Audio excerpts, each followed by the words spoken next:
Guys. So ഇന്ന് നമുക്കൊരു പുതിയ ഓർഡർ ഉണ്ടായിരുന്നു, ഒരു ന്യൂ റിക്വയർമെൻ്റ് ആണ്. അപ്പം ഓൾറെഡി ഇത് ഇൻഡോർ ടീംഡ് ആയിട്ടുള്ള ബേർഡാണ്, ഇത് പാരലറ്റ് ബേർഡാണ്. ഇതിനെ നമ്മൾ നെയിം ചെയ്തേക്കുന്നത് ബ്ലൂ എന്നാണ്. സോ കസ്റ്റമർക്ക് ഇത് ഔട്ട്ഡോറും കൂടി ടൈം ചെയ്ത് കൊടുക്കണമെന്നുള്ളതാണ് ടാസ്ക്.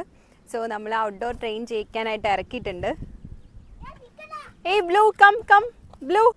ഓക്കെ, സോ ഇതിൻ്റെ ഔട്ട്ഡോർ ട്രെയിനിങ്ങിന് വേണ്ടിയിട്ട് നമ്മൾ ജസ്റ്റ് ടാങ്കീസ് കാലുമേൽ ചെറുതായിട്ടൊന്ന് ഇത് കൊരുത്തിട്ടുണ്ട്.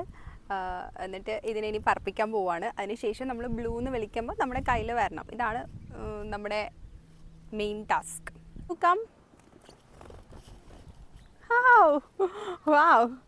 സോ നമ്മുടെ ബ്ലൂവിൻ്റെ ഇന്നത്തെ ട്രെയിനിങ് കഴിഞ്ഞിരിക്കുകയാണ്. നമ്മളിതൊരു 3 days കണ്ടിന്യൂസ് ട്രെയിൻ ചെയ്യിക്കും. അതിനുശേഷം മാത്രമേ അവൻ ഒറ്റയ്ക്ക് പറന്നിട്ട് നമ്മുടെ അടുത്ത് തിരിച്ചെത്താൻ പറ്റുള്ളൂ.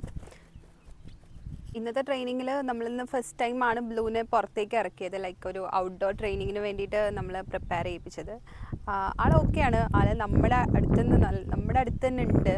നമ്മുടെ ആ ഒരു ഏരിയ വിട്ട് പോകുന്നില്ല. നമ്മൾ ടാങ്കീസ് കെട്ടിയിരിക്കുന്നത് നമുക്ക് ഓൾറെഡി ബേർഡിൻ്റെ റിങ് ഉണ്ട്, നമ്മുടെ തന്നെ റിങ് ഉണ്ട്. അപ്പോൾ ആ റിങ്ങിലാണ് നമ്മൾ കെട്ടിയിരിക്കുന്നത്, അല്ലാണ്ട് കാലിലല്ല കെട്ടിയിരിക്കുന്നത്. ബിക്കോസ് അത് പറക്കുമ്പോൾ ലൈക്ക് ബേർഡിന് പെയിൻഫുൾ ആവാനുള്ള ചാൻസസ് കൂടുതലാണ്. സോ ഇപ്പോൾ ആളത് ഓക്കെയാണ്, ടാങ്കീസ് ഓക്കെയാണ്, ടാങ്കീസിൽ കളിച്ചുകൊണ്ടിരിക്കുകയാണ് ആൾ. ഇനിയിപ്പോൾ നമ്മൾ ടാങ്കീസ് റിമൂവ് ചെയ്തിട്ട് ബേർഡിനെ പറത്താൻ പോവാണ്.